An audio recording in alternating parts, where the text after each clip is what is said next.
সে অনেক দিন আগের কথা। এক গভীর জঙ্গলের পাশে ছোট্ট একটি পুকুরে বাস করত এক মা হাঁস ও তার ছোট্ট হাঁস ছানা।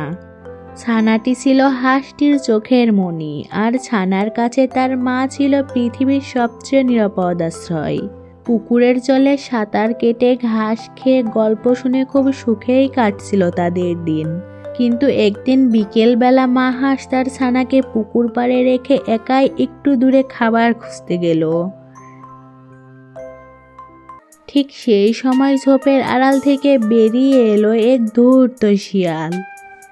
মা হাঁস শিয়ালকে দেখে ভয় পেয়ে কেঁপে উঠল। শিয়াল হেসে বলল, আরে বাহ, আজ তো দেখি বিনা কষ্টে সন্ধ্যার খাবার জুটে গেল। আজ অনেক দিন পর পেট ভরে খাওয়া যাবে। ভয়ে কাঁপতে কাঁপতে মা হাঁস বলল, মহারাজ, আমাকে এক্ষুনি খাবেন না।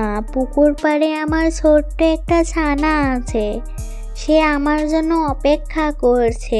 আপনি যদি আমাকে একবার ওর কাছে যেতে দেন, আমি কথা দিচ্ছি সকালে ঠিক আপনার সামনে ফিরে আসব।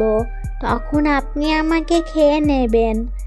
হাঁসটির কাঁপা কাঁপা গলা আর চোখের জল দেখে শিয়ালের মনে একটু দয়া জাগলো।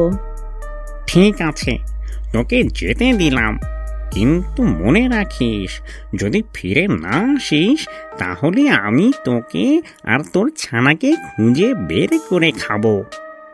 নিশ্চিন্ত থাকুন, আমি আমার কথা রাখবো। এই বলে সে ছুটে গেল পুকুর পাড়ে। পৌঁছে কান্না ভেজা গলায় ছানাকে ডাকলো, বাছা, কাছে আয়, প্রাণ ভরে আমাকে দেখে নাও। কাল সকাল থেকে হয়তো আমাকে আর কোনো দিনই দেখতে পাবে না। মায়ের কথা শুনে হাঁস ছানা স্তব্ধ হয়ে গেল। কি হয়েছে মা, তুমি এমন কথা বলছো কেন? আমাকে সব খুলে বলো।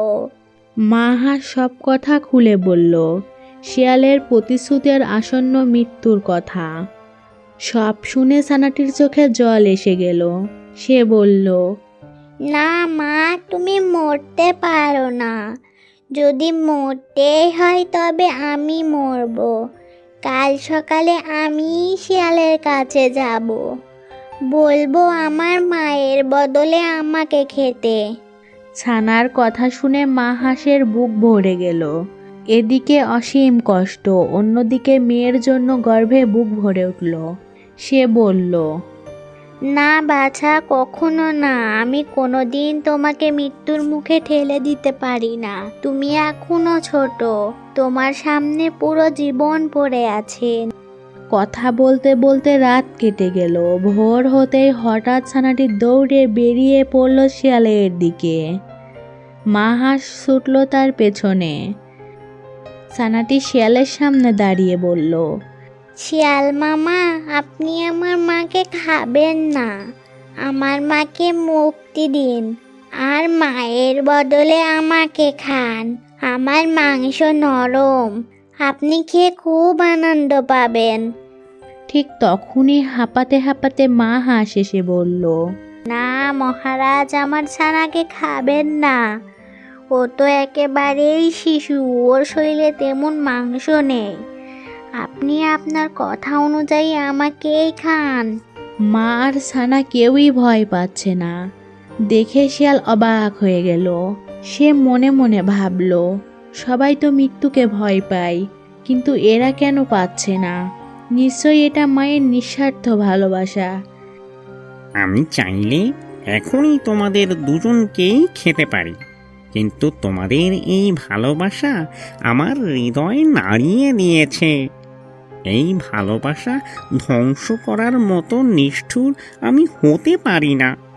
যাও, তোমরা নিরাপদ। আজ থেকে কেউ তোমাদের ক্ষতি করবে না। এই কথা বলে শিয়াল গভীর জঙ্গলের দিকে চলে গেল। মা হাঁস তার ছানা চোখের জল বুকে আনন্দ নিয়ে ফিরে গেল পুকুরে। সেদিন প্রকৃতি প্রমাণ করলো, ভালোবাসা যদি খাঁটি হয় তবে নিষ্ঠুরতা মনও একদিন নরম হয়ে যায়।